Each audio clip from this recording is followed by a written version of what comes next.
بما ان ماتش مصر وبلجيكا خلاص بعد بكرة، فتعالى بقى اقول لك تاريخ مواجهات الفريقين.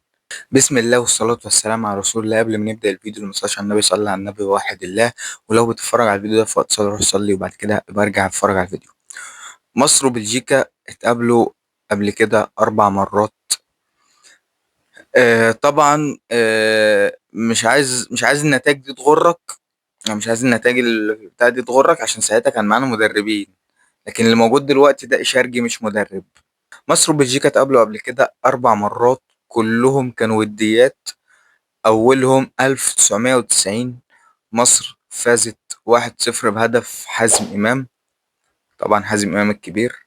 بعد كده 2005 فازت مصر 4-0 بهدفين لعماد متعب، وهدف لعمرو زكي، وهدف لأخطر خطير أحمد عيد عبد الملك. 2018 قبل كأس العالم روسيا، بلجيكا كسبت 3-0، وطبعا الماتش ده مش فاكر، يعني مش ناسينه طبعا. آخر حاجة 2022، مصر كسبت 2-1 بهدف مصطفى محمد وهدف محمود تريزيجيه.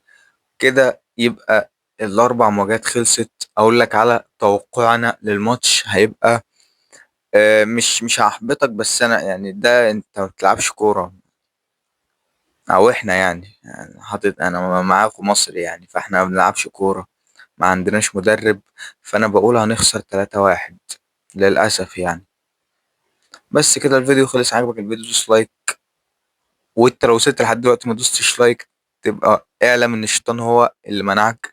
صلي على النبي ووحد الله، احمد ربنا على كل نعمة هو مديها لك. ممكن النعمة دي انت مش حاسسها دلوقتي، تحسها بعدين. وقولوا لي ايه رأيكم في التدريج.